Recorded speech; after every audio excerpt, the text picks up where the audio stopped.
आज के टाइम पे क्या है, बहनें आती हैं तो भाभियाँ सोच लेती हैं कि आएँ और तुरंत मतलब टीका करके मतलब भाई दूज मना के तुरंत ही वापस चली हैं। पर ऐसा कुछ मत सोचिए, आपको ऐसा नहीं सोचना है। अगर जो मेरी बात मानेगा तो देखिए, वो आई हैं, अपनी ससुराल से आई हैं, लेकिन इधर उनका मायका ही नहीं, इधर भी उनका घर है, क्योंकि उनका पहले हक था।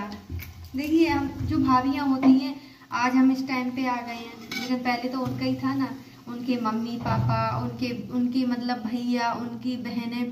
तो आपको ये नहीं सोचना है कि अरे नहीं अब तो सब हमारा ही हो गया है, अब थोड़ी है नहीं इनका कुछ है, ऐसा कुछ नहीं है। आपको ऐसा कुछ नहीं सोचना है, क्योंकि ये सोचना है दीदी आई हैं, उनका बराबर से उतना ही हक है।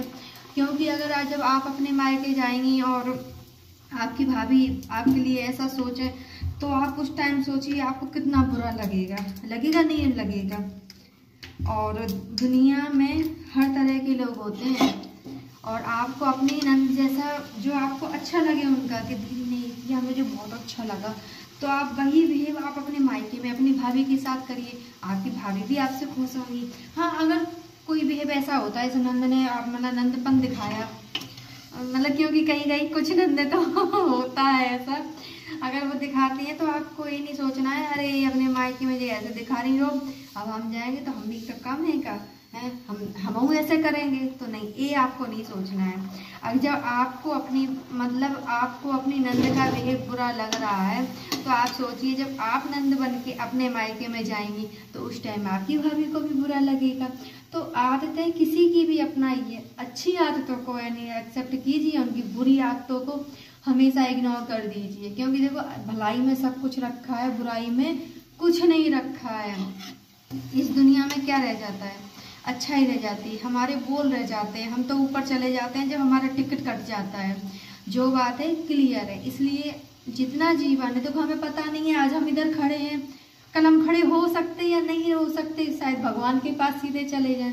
इसलिए जिंदगी का कोई बहनों भरोसा नहीं है, कब तक हमारी जिंदगी है कब तक नहीं है। तो आप रहिए, बिल्कुल प्यार से रहिए, सब रिश्तों को ऐसे संभालिए, कोशिश भर।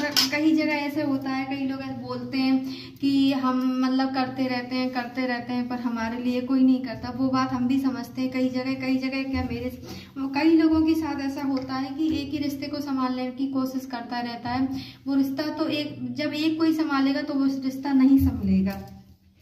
पर बस यही है कि आप कोशिश करिए, नहीं संभलना है वो आपकी गलती नहीं है, आपने अपनी तरफ से कोशिश की, नहीं संभला, छोड़ दीजिए सीधा उसे।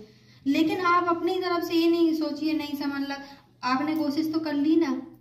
ऐसे ही आप सब रिश्तों को अपनी तरह से संभालिए और आप करिए, देखिए रिश्ता कैसे नहीं चलता है, जरूर चलेगा। और इंसान को आज आपकी जो आप उसके साथ कर रहे हैं, आज उसे आपको नहीं समझ में आएगा, लेकिन जब आप उससे दूरी बना लेंगे, आप उससे तब आप उससे तब उसे रियलाइज होगा कि हमने क्या छोड़ दिया, हमसे क्या जो अच्छा था जो हमसे अलग हो गया, तब उसे समझ में आएगा। और इसके आगे मैं कुछ नहीं बोल पाऊंगी, और थोड़ी देर में आपसे बात करूंगी। चलिए मैं आपको गाना सुनाती हूँ, पर अभी मुझे पूरा याद नहीं आ रहा है। पाकर हसीन बाबा बच्चे खुशी में गाएं, पाकर हसीन बाबा बच्चे खुशी में गाएं, मिल गया है खजाना, हो मिल गया है खजाना, बस और कुछ न चाहे, पाकर हसीन बाबा बच्चे खुशी में गाएं। अपना तो भाग्य क्या है कोई तो हमसे पूछे, अपना तो भाग्य क्या है कोई तो हमसे पूछे, बाबा ने खुद चुना है ये भाग्य इतने ऊंचे, देकर दुलारे हमको नैनों पे जो बिठाए, देकर दुलारे हमको नैनों पे जो बिठाए, मिल गया है खजाना, मिल गया है खजाना, बस और कुछ न चाहे, पाकर हसीन बाबा बच्चे खुशी में गाएं।